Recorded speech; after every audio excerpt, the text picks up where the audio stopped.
The U.S. Supreme Court this week heard arguments on Facebook and Twitter and social media. Are they publishers or are they platforms? In English, what that basically means is, can social media platforms discriminate based on political affiliation? In other words, if you're conservative or liberal and you write something, they take it down, is that discrimination, or do you have a right to be on social media? So to talk about this is our social media guru expert, our good friend Chris Spangle, known Chris Spangle for 20 years. He does the Chris Spangle Show, the We Are Libertarians platform. He's also a podcaster and social media guru in his own right. So, Chris, my friend, thank you very much for being with us, old friend. Always good to talk to you. Thank you so much for having me. It's always great to talk to you, but it's better to see your face. Thank you so much for having me. It's always great to talk to you, but it's better to see your face. Hey, no worries, my friends. Let's start our conversation. When we talk about social media, Facebook, Twitter, or X, or whatever you call it these days, or Parler, or whatever, do social media companies, in your opinion, have a right to discriminate against content? Do I have a right to let you in my house if I want or not? You're asking a libertarian, and the foundation of libertarianism is property rights, private property, and then voluntary association when interacting with that private property. And I tend to take the side of the folks that are suing Texas and Florida in this case, because what they're saying is it's their property. They have a right to do with it what they will. And I think we're in a different era. This is one of these tired talking points that really worked in 2016, 2017, maybe 2018. But social media censorship, I think, has run its course as a talking point. And you didn't even really hear in the debates, in that first debate amongst all the Republican presidential candidates, they never used the word woke. They never talked about cancel culture. And I think they're always lagging indicators, politicians. They talk about things that people want to hear. And I think everybody realizes, look, this is just how it is. Start your own. Rumble has done a great job of coming on and being a really strong competitor to YouTube for conservative voices. Truth Social, I think the bid recently for it had a B in front of it, right? There's a lot more alternatives than when this talking point really worked in 2017. And if you don't like it, just change the channel, right? Isn't that what we always said back in the old days during the Janet Jackson stuff? Exactly. And also, too, I remind people that at the end of the day, if you were to prohibit social media platforms from discriminating against political points of view, then to a certain degree, Chris, I could argue that, hey, guess what? That means no more political discussion, which means basically it's just pictures of cats playing the piano. They just removed news and political discussion from social media in Canada altogether, and I don't know how that benefits society. I look at this like the Fairness Doctrine. The Fairness Doctrine was enacted, I think, in 1942, when there wasn't really television. All you had was newspapers and radio, and it was a very powerful form of medium, a powerful medium. Obviously, we saw that with FDR, and Hitler in Germany used radio extensively to gain a lot of power, and that's because it was all there was, right? We don't have that now. You don't have just a Facebook and a Twitter. You have a Facebook, a Twitter, a Truth Social, YouTube, a podcast, broadcast television. You can get a single cable channel on 15 different ways now, right? So there's so many different ways to access information. And I just find it really odd that conservatives are trying to argue for a fairness doctrine for the internet. So you essentially have, for those that don't know, the Fairness Doctrine basically said you had to give equal time to all parties. And then when the Fairness Doctrine was eventually repealed, that opened the doors for conservative talk radio, which obviously led to the Reagan Revolution. It led to whatever we have with Trump. But this is a form of the Fairness Doctrine where you're saying to these companies, you must use your property to speak the way that we think you ought to speak. And they're trying to argue that these are common carriers, like a cell phone company.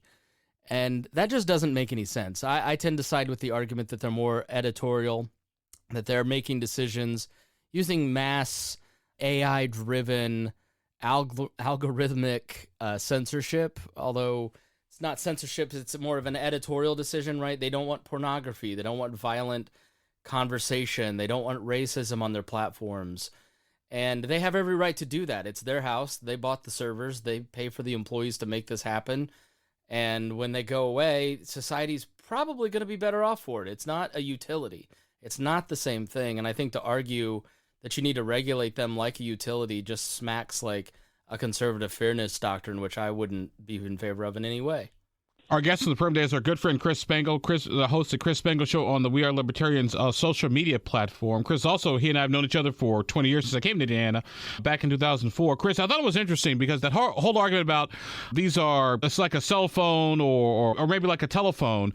They say telephones, they can't discriminate based on your conversation, but the purpose of a telephone conversation is different than the purpose of a social media platform. Yeah, the law is very vague, and this is something that it's actually being argued on Monday, February 26th. And what happened in the arguments was multiple justices picking apart a definition of what does this service entail. Does that entail Amazon Web Services, which powers a lot of the internet, pretty big majority of the internet at this point?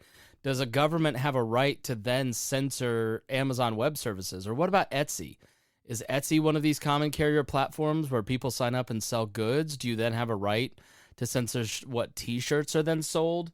Do you then, as a state, have a right to control Uber and what drivers they have and what they use? So you started to see the nebulous argument here by these states where they're doing something that I see Joe Biden do a lot, for instance, like with his vaccine mandate. He knew that it was never going to actually hold up in courts, but he knew it would be very popular with the media and majority of the country if he passed some sort of vaccine mandate for businesses. And then he expected the court to strike it down, which they dutifully did. And so you see right and left politicians continually passing all of these laws that they know the courts will then strike down. And you never hear about the court striking it down a year later. That moment has passed, but they got the temporary boost. The forgiveness for student loans, it was a little bit of that for Joe Biden as well. He's doing it a lot more than conservatives. But this is what it is. It's really trying to appeal to their base, and for someone like Ken Paxton to look like he's doing something in Texas. Ron DeSantis, as he tees up to run for president, passed this. And so he can then say, look, I've taken them on. That didn't really work. Ron's back in Florida enjoying a mojito. But the dangers of it actually working and the Supreme Court siding with them would have far-reaching effects beyond just the 3 social media companies that we talk about. And that's why it's really dangerous. And this is an argument I made to conservative friends time and time again. You never want to empower the greater censor in service of punishing the smaller censor. And yes, these social media companies they've materially harmed my business at We Are Libertarians by taking our Facebook group over dumb memes. But they have a right to do that, and I was stupid to build my house in their sandbox. But I don't want to empower the government to have tools that they shouldn't have, and then everybody gets hurt permanently in a way that they can't repeal because I want to punish somebody that hurt my feelings because they took down a meme. Our guest in the program today is our good friend Chris Spangle, host of Chris Spangle Show on the We Are Libertarian social media platform. So we're talking about the Supreme Court decision that some folks may be familiar with, that heard on Monday, about challenging whether when social media companies take down content, for example, mostly political content, are they discriminated against political speech? So we're having a good conversation about all that. Chris, another thing I thought was interesting, too, in this whole platform discussion, and you said it earlier, how politicians tend to be lagging when it comes to social media. They're having arguments that we had 8, 9, 10 years ago. Right. What does it tell you that on a Supreme Court with justices who, some of them are, let's face it, up there, that may not understand exactly, okay, so what is this ex-Twitter Elon Musk thing going on here? Yeah, that's the problem with trying to sort society through the government to begin with, because the government is slow by design. That was the way that the founders designed our government, is that it would insulate us from the wild passions of the public, which we seem to live in thanks to social media.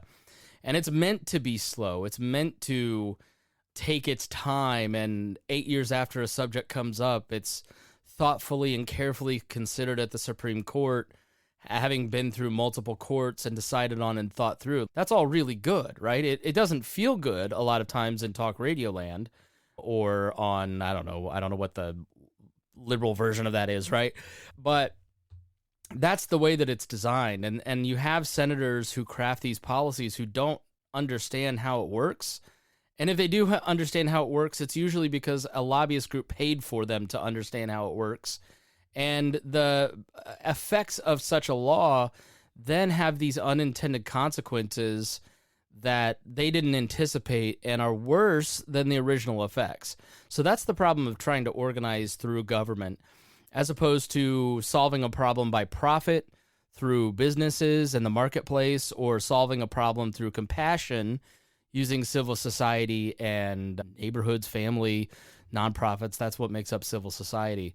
So we've got to be really careful about what we ask our politicians to do and what we push them to do. And because that oftentimes is permanent. Look at the AUMF in Iraq and Afghanistan. We're not even at war in those countries, but there's still a law that says they can spend money to bomb whatever country they want. Edward Snowden exposed massive amounts of lies in terms of domestic spying. Everybody shrugged their shoulders and went, that's terrible. And then it's still here. This phone call's being recorded. We've got to be very careful about what we ask our politicians to do and who we actually elect. Also, Chris, you also bring up an interesting point. I want to explore this with a little bit. Like I said, the argument that social media was, say, maybe like the telephone or the cell phone, 20 years ago, not many people had them. Now they've got them. And so that is what makes the government regulation that much more important. The fact that so many people are on social media, it's how we disseminate information. It's like the electric company, it's like the gas company, and it's like your cell phone company. No. Everything I do for a living didn't exist when I graduated high school in 2002. And it's because government regulation can't keep up with innovation in the tech space. And that's a good thing, right? There are negative effects to it. But think of how many trillions of dollars are made in terms of people having new opportunities, new jobs, new problems being identified, and then new businesses and new nonprofits being formed to solve those solutions. We live in a great age. As Louis C.K. said, we're flying through a chair in the air and nobody's happy. And this push from both the left and the right to get their arms around it and try to control it, I think, is incredibly dangerous, because they really just want us to live as they see fit, as opposed to this great age when we can start to live as we want and voluntarily associate with each other, as opposed to being forced to publish the rantings of a candidate that we don't agree with, that we don't think. I'd also say with the Florida law or Texas and some of this stuff, conservatives say, oh, we're being censored. But when you really look at the censorship, it's not like these platforms are pulling them off for talking about. Yeah, Ben Shapiro's #1 on Facebook and has been for years, right? They rule social media, and that's really where they'd be the first to go, which is why it doesn't make sense. And I was moving towards a point, but I forget what it was. Like, the reality is conservatives do thrive in these environments, and why they'd want to materially change that and hurt themselves doesn't make any sense to me, because it's given them the counterbalance of the New York Times. People who complain about the mainstream media now, I just laugh at them. That doesn't exist. All that's going to matter in 2 to 10 years, Abdul, is who you know in person. Because everything online is going to be AI generated, lacking the human touch. It's going to be unbelievable, literally. Who you know in person and interpersonal groups, I just think is going to have such incredible importance. And with the development of AI and its rapid rise, that's really what's going to matter. This Supreme Court struck down challenges to Section 230 and said we're not changing it. Section 230 basically says, look, they're not legally liable for what I say on their platform. And I don't see that changing. I don't think that this Supreme Court is going to rule in favor of these two companies. You have a pretty strong libertarian streak in a lot of the conservative justices on free speech. You're obviously going to get that with the more progressive-leaning justices. And they've already upheld to Section 230. So I think in terms of legal challenges, you'll continue to see this biting at the apple from the left and the right. But money rules. They have a lot of money to argue that please don't change anything. And if you are going to write regulations, let us write it so we can cement our position. I wouldn't expect a big change. I wouldn't expect a lot of change at all on a legal front. But I do think you're going to see more and more people moving off social media. I run big Facebook pages, and I can tell you the amount of deactivations from people just shutting all of this off over the last year or two has been huge. And you're going to see a big push for people meeting in person moving forward, especially as AI just clogs the tubes with a lot of cholesterol and just junk that people don't actually want. All right, our guest on the program today talking about social media and the Supreme Court hearings this week. Our good friend Chris Spangle. Chris Spangle does the Chris Spangle Show on the We Are Libertarians podcast. WeAreLibertarians.com.org.net, whatever the hell that is. Chris, my friend. Just Google us. Exactly. Always good to talk to you, my friend. All right. Thanks, Abdul. Appreciate it.